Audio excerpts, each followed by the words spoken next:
trying to become aware of the underlying motivations for a specific behavior and then trying to replace it. Because if you don't engage with the underlying thing, it's not going to work long term and you're not going to be able to be disciplined with it, and then you're going to beat yourself up for not being disciplined. This is just one reason why journaling is so important if you want to build more discipline, because you need to become aware of these unconscious things so that you can start thinking about, like we talked about, what need is this meeting. Even just 5 minutes of that self-reflection is going to have a big cumulative effect and help you be more disciplined and more focused, because you're working out specifically what makes you you, why you are the way you are, and what you can do to help yourself going forward. Hello, welcome or welcome back to my channel.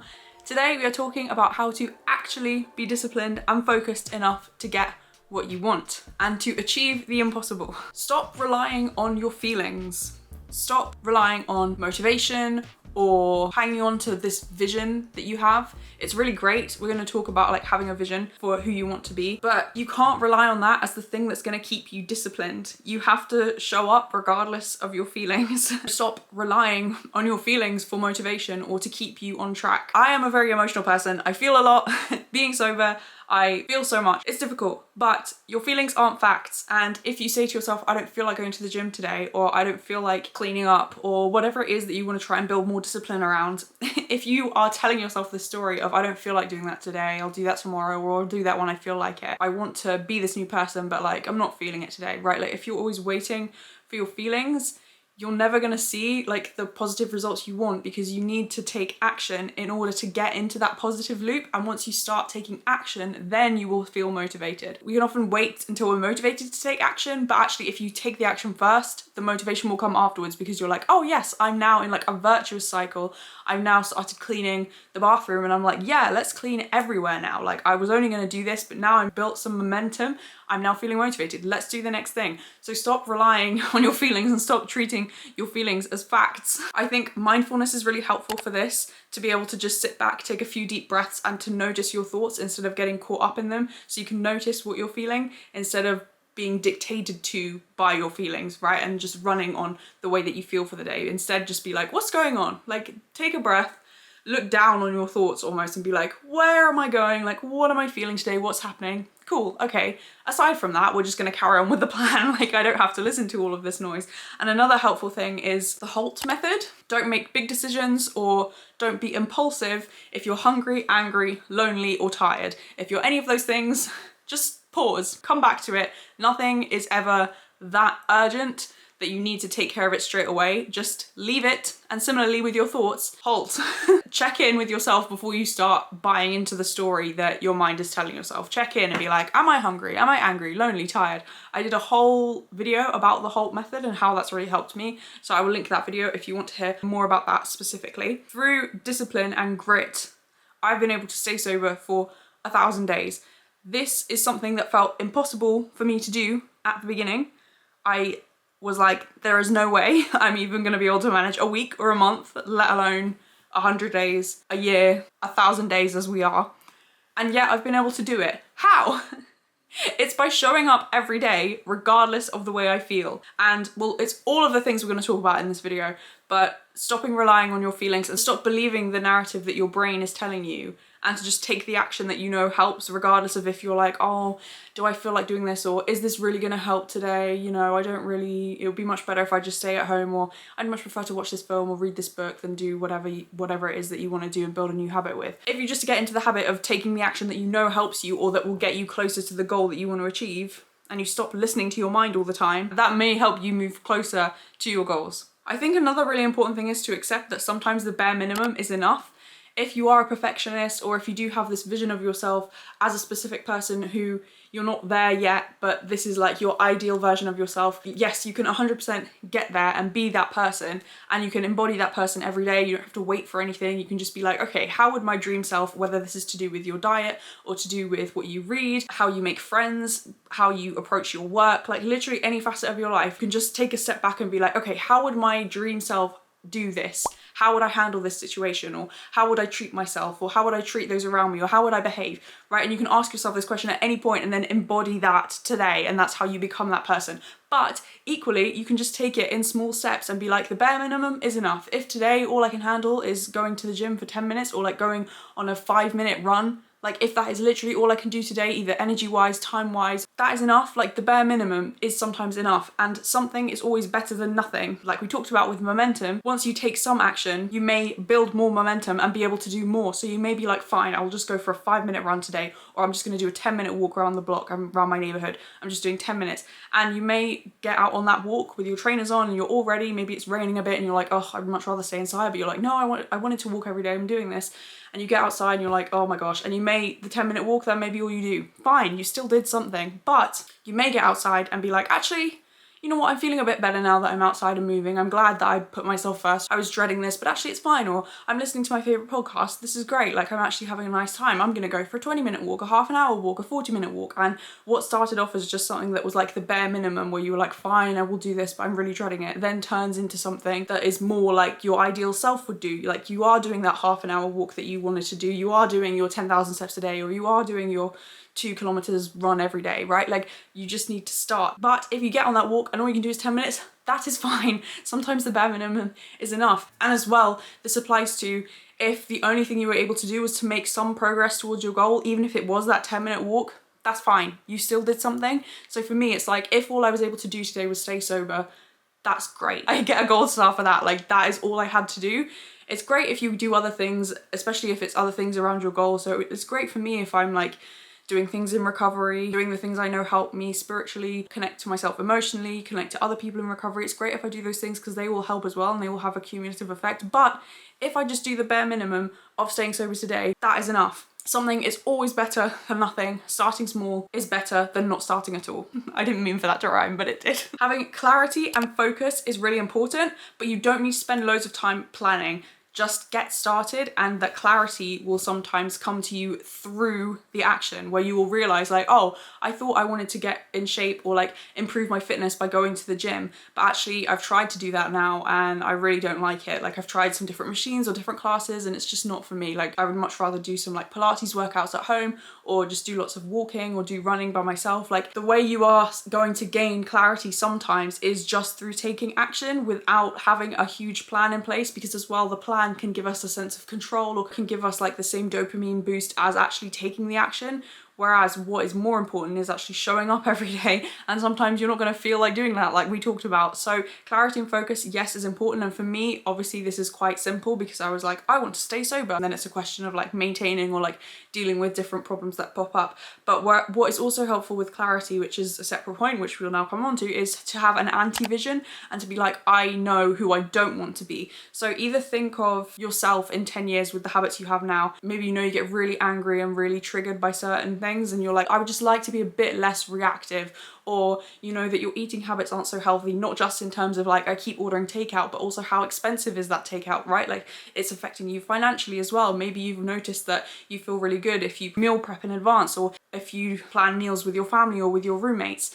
But you doing takeout all the time is maybe taking away from that. So it's not just affecting one area of your life, it's affecting you financially, socially, mentally. Like it's having a bigger impact. Lay that tape forward and be like, okay, if I keep doing this for 10 years, how much money will I have wasted, but like how much money will I have spent on takeout food if I just keep getting this like 3 times a week? Sometimes it's the most convenient thing to do. You're not feeling great and you're like, actually I want like a decent meal, but I don't feel up to making myself that. Completely understandable. But I'm talking about if this is like a habit that you're noticing in yourself and you feel constant regret, or you're like, I could have done something different, but instead I just ordered takeout again. Like play the tape forward and see who that person is, what they look like, what their habits look like, and be like, do I want to be that person? And you can create an anti-vision for yourself. And this was really easy for me, obviously, because I was living my anti-vision. I was spending loads of money on alcohol, feeling really hungover, just feeling like awful, spiritually, emotionally, mentally, like all of it, physically, just did not feel like a person anymore, basically. That anti-vision for me is really strong, and I am able to play the tape forward, thankfully, in most moments, and just be like, yeah, you know what, that's not what I want. Like, that's not the answer. It can feel really tempting to go back to my old habits, my old behaviors. At one point they were meeting a need, and they were like semi-functional in terms of they were helping me block out my feelings or deal with my feelings. That is not the answer. You know, if I play the tape forward, if I think about my anti-vision, I'm like, I do not want to be that person. I know that does not help. I know that is not the answer. And this links to the next point, which, well, they're kind of both linked, is to find your why, and also then find replacements for whatever need this habit is fulfilling. So like if you're like ordering takeout all the time, why do you want to stop doing that? So we mentioned some of the reasons, like financially or physically or socially. We talked about them. So that's like your why. You don't want to do this anymore because of this reason.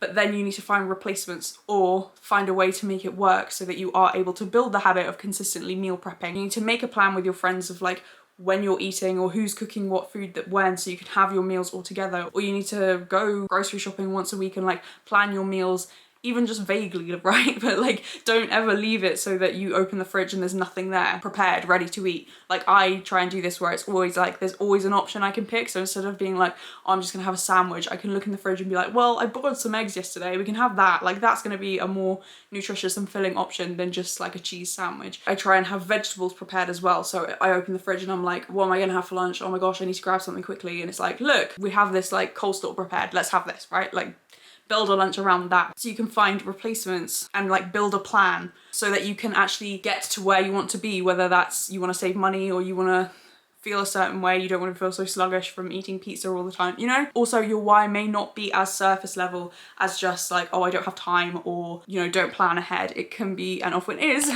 rooted deep in deeper emotional things, maybe in things that happened in your past or in your childhood. You've got ways of coping through food, maybe. You find it easier to eat something than it is to face your feelings and just sit with a difficult feeling. I know what that's like. That's basically what I was doing all the time. With alcohol, it was a lot easier to just drink than to process or even just to sit with difficult feelings. This is a point I constantly bring up about just sitting with your emotions, because it is such a simple thing, but it is so powerful. It is also quite difficult to do because emotions are scary, right? Like, if you're feeling really sad, or you're feeling disappointed, or you're feeling let down, or you feel like you've betrayed yourself, or you're like, why did I make that decision? Or why did I let this person back in? I feel really silly. Those emotions are all quite complicated and they're difficult to sit with, but it is so beneficial to just sit quietly. Let yourself cry if you want, let yourself be angry, write some stuff down if that will help you process it, but just to sit and breathe and be like, okay, I'm feeling really stressed, or I'm feeling really annoyed, I'm feeling all of these mix of emotions of feeling like betrayed or angry, disappointed, hurt, abandoned. Like, maybe there are things that are brought up from your childhood or that are triggered in your attachment style that you're like, oh my gosh, this is just making me never want to be friends with anyone again because this person is like bringing out all of these abandonment fears that I've had. Oh, it would be so much easier to be by myself, right? Like, these are really deep-seated things, and if you're trying to build a new habit and you're having resistance to that, I know it's annoying to maybe go back or to sit and think about these things. Like, a lot of the stuff we've talked about so far is about like just taking action when you don't feel like it, or just like keeping going, doing the bare minimum, right? Like doing something small every day, even if it's not like the perfect version, like showing up imperfectly. That's all action stuff and it's really important, but sometimes the emotional side is just as important and can help you make more progress. One really important tool in this is parts work. This is not a complicated thing. I don't want any of these things to seem complicated, right? Like, we talked about mindfulness is literally just trying to observe your thoughts.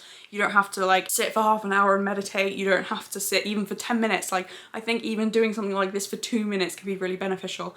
But parts work is, I would recommend you read No Bad Parts if you're interested in this. Parts work is basically sitting with different parts of yourself and seeing what comes up. This has been such a helpful part of my sober journey and staying on track and focused on my anti-vision, or on who I want to be, the new person that I want to be, the new habits that I want to be. Because if you do your parts work, you may uncover some really interesting things that are basically in your subconscious, or that are things that you're not even aware of. One of the exercises in the book is, I think it's to imagine yourself as in a waiting room and all of your different parts are there. You sit in this waiting room in your mind and you wait for one of your parts to approach you. And you may, as I'm saying this, be like, this sounds ridiculous, but it's one of these things. It's like, don't judge it until you try it, because for me, something really, really surprising came up when I did this. One of the reasons I love this book is that it's practical straight from the beginning. So with a lot of these self-help books, sometimes they like give so much background and then they get you to do different exercises. But with No Bad Parts, it was literally from the first chapter. It was like,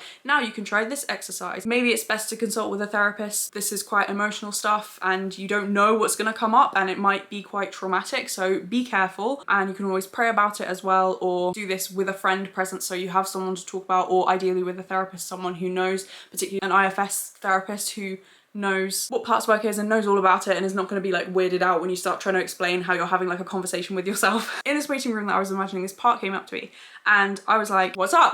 Right? Like, the idea is to be really non-judgmental and just listen, and basically you're treating them like you would treat a small child. Curious, you let them lead the conversation, you're not like shouting at them, you're providing a safe space and just being like, hey, what do you want to say? Oh, cool, tell me more. Very gentle. This part was basically like, I want to trust you, but I don't know how to trust you because you took away our coping mechanism.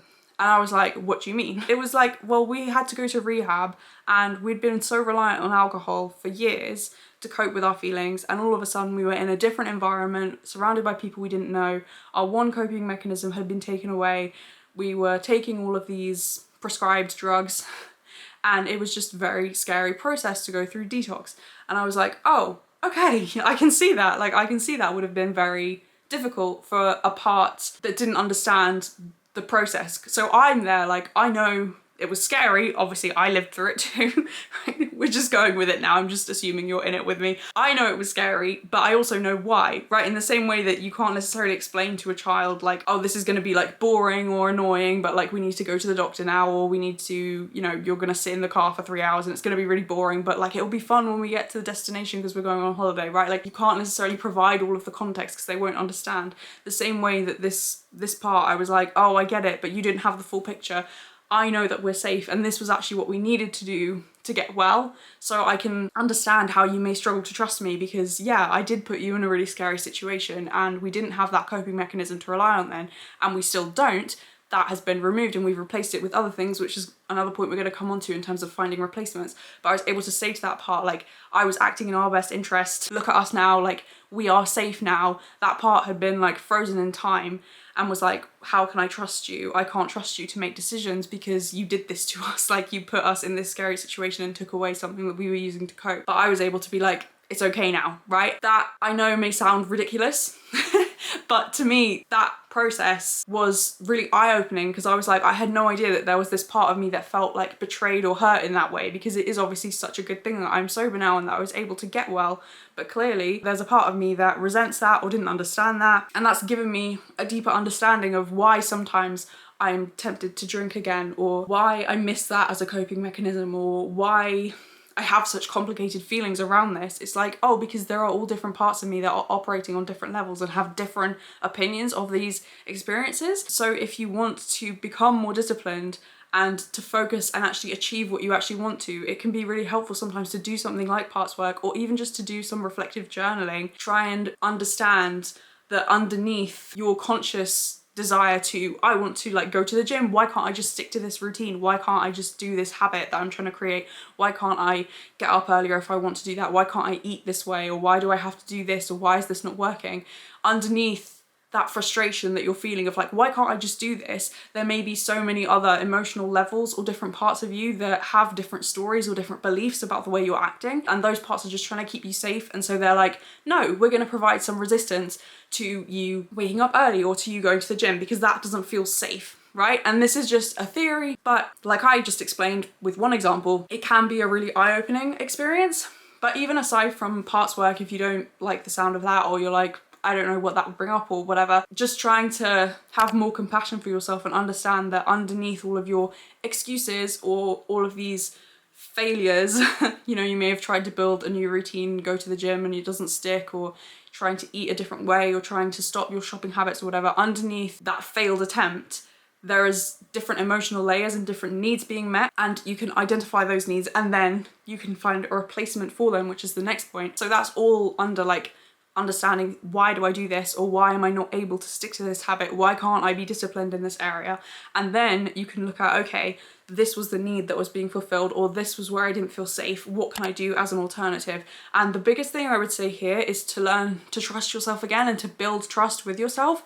And I'm thinking of doing a whole separate video on this topic, so I'm not going to go super into detail on that, but it's basically just about keeping promises to yourself and doing small things every day. I'm all about the little things on this channel, doing small things to build trust with yourself. If something like shopping, online shopping, if you're getting a sense of belonging from like following all of the trends, you're like, oh yes, I fit in. Maybe you're getting like a dopamine hit from like clicking purchase and you're like buying loads of stuff and then it arrives and you're like, I didn't really, you know, it's cool, like I bought this, it's here, but like I didn't really need it, and it was just like exciting to buy, you know, to spend £100 on this thing. You can think, okay, where else can I get that sense of belonging? Do I need to like shop my closet? Do I need to remind myself like, I am inherently worthy and valuable. Are there other things I could pour my time, money and energy into that are gonna help me more than shopping online? Can I build a wish list so that anytime I feel the urge to buy something, I put it on my list and I look at that list after 2 weeks and I think, do I still need this, or do I still really want to buy this thing?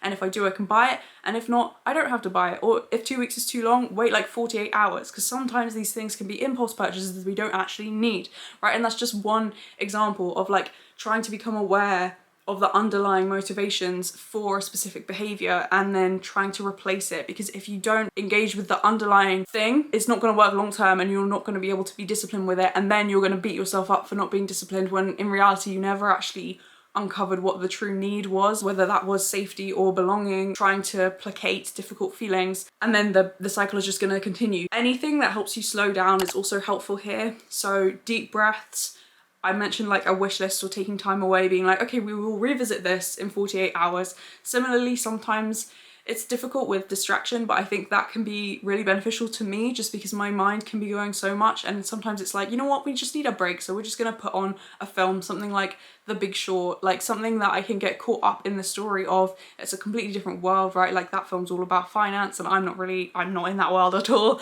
You know, something that's really distracting and different and maybe a bit silly or fun or like political. It does help me switch off because I'm then like absorbed in that reality for 2 hours while I'm watching that film, and then I can revisit any of the stuff that was going on. I'm like, okay, so what was actually important after I've watched this film? What is remaining? Was it all just noise? Was it judgment, criticism, comparison?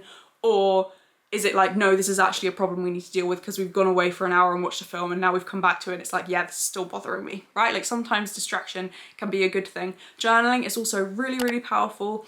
And I have so many videos about journaling and I mention it a lot because it is one thing that I got into in rehab. My cousin actually sent me this really nice structured journal from Mindful Champs. I got back into journaling in a way that I hadn't, you know, since I was in my addiction.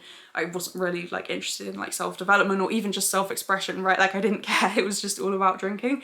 So it was really nice to reconnect to something that had helped me a lot growing up. I'm looking at all my journals on my shelf. Like I've got so many of them that are filled and done because I do find it really helpful to express myself through writing. You can write physically or you can write digitally, like just get your laptop out or even like on your phone, just write out your feelings. If the idea of writing doesn't resonate with you, you can also do voice notes, or you could film yourself and just be like, this is what happened today, and be completely honest and straightforward. Like stream of consciousness, this is not for anyone else. It's about like getting your feelings out. It's just like a cathartic release of everything that's happening. Or you could write in a more structured way, and then once you have written for however many days, or you've got, you know, 5 minutes of clips from each day, you can look back and be like, what patterns can I spot? What do I keep bringing up? Because sometimes these things are obvious to us. Like we can be like, I know I'm struggling with food, or I know I'm struggling with buying things. But other times there'll be things that you're struggling with that you don't realize, but it's only through seeing, you know, every day you're writing about this thing that you're like, oh, that's a problem. That's a problem because it keeps coming up. But it's not necessarily something that's entered your conscious mind yet. It's just more like in the background. This is just one reason why journaling is so important if you want to build more discipline, because you need to become aware of these unconscious things so that you can start thinking about, like we talked about, what need is this meeting, or how can I change this? What replacement can I find? Maybe you need to engage more in social activities, find a social group around things that you really like. Maybe you're missing like some connection. The opposite of addiction is connection, as they say. So for me, specifically at the beginning, it was really important to meet other people who were dealing with the same things and call people regularly and just check in with people. It wasn't even to like, you know, complain about this or like reminisce or whatever. It was literally just a straightforward like, hey, how are you? What have you been doing today? Oh, cool. And actually listening and like just connecting with that person in that moment without any expectation or any judgment or any fear, but just being like, hey, what are you doing today? Sometimes that simple connection is all you need, and it can help give you more perspective as well instead of getting caught up in your head, because you're like, okay, this is not about me, I'm literally just gonna talk to this person. So I mentioned that a lot of it is about slowing down. It's also about being present, and those things go hand in hand, right? Then you can be in a virtuous circle, because when you're present, you're normally slowed down in the moment, aware of things, and when you're slowing down, that enables you to be more in the present instead of like rushing to the train station, or like, you know, even just something like walking really quickly. Once you are aware of that and are like making a conscious effort to slow down, you are then brought more into the present, because you're like, okay, I'm walking slowly now, I'm deliberately walking slowly. Okay, now that I'm not rushing, what can I see? Like, what am I noticing? And that brings you into the present. So then together, those things work as a virtuous circle. And if you treat this as a practice as well of being like, am I present today? And you journal about it at the end of the day and be like, how present was I today? Or like, just, you don't even have to write it down, but just like reflecting on things at the end of the day, being like, how present was I? That's gonna help you even more stay in that loop and become more disciplined, because then you're building that practice of presence. You're building that into your everyday awareness, and you then, as with all of this, are building awareness of your thoughts, of your needs, of the ways you're unconsciously acting to try and meet those needs. And then you can build around that and all of that information and that awareness of yourself. And you can be like, okay, what do I need in this moment to stick to my habit or to be disciplined? Like, how can I be disciplined tomorrow using what I've learned today about myself? And it is, I don't want it to sound like it's loads of work, because I'm aware that I'm saying all these different things. It is a practice, and like we talked about, doing the bare minimum is sometimes fine. If you only do one of these things and you're building your awareness of what you're thinking or the way you're behaving or the way you're reacting to things, even just like one of those things, it all does add up over time. It is going to be beneficial in the long run because you're being consistent with it every day, even if you're only doing one thing, even if you're only doing the bare minimum of like, fine, I will sit and be mindful for 2 minutes, or fine, I will take 5 minutes at the end of the day to reflect or to ask myself a few self-reflective questions and either write about them or voice note myself. Even just 5 minutes of that self-reflection is going to have a big cumulative effect and help you be more disciplined and more focused, because you're working out specifically what makes you you, why you are the way you are, and what you can do to help yourself going forward. Linked to that point is to love the work of becoming the new you who is more self-aware and is able to be more disciplined. I'm hesitant to say this because it's not work in that like it's boring or tiresome or annoying, what we might traditionally think of as work is, but it is really rewarding and fulfilling. And this is about falling in love with the process of something, of becoming your dream self, of going to the gym and learning how all of the equipment works, or becoming proficient at running, or of getting up early, like whatever it is that you want to be more disciplined with, spending less money, saving money, being more mindful of your shopping habits or of what you buy to wear, right? Like maybe that's the thing that you struggle with the most. Falling in love with the process of witnessing yourself becoming the person you want to be and being like, oh, I was less reactive today. That's a win. And again, if you're doing this self-reflective time at the end of the day, you can be like, oh, I earlier, I really wanted to like impulse buy this thing, but I stopped myself and I was able to stop myself in that moment. Like that is growth. And it's really exciting when you see that progress. I would also say try and make decisions for yourself. And this is where like the vision, the trusting yourself has all like built together. But like, you are specifically you, and what works for someone else may not work for you. Try and tune into like your inner guidance system and be like, wait, what is the best thing for me to do? Not the best thing like societally, or the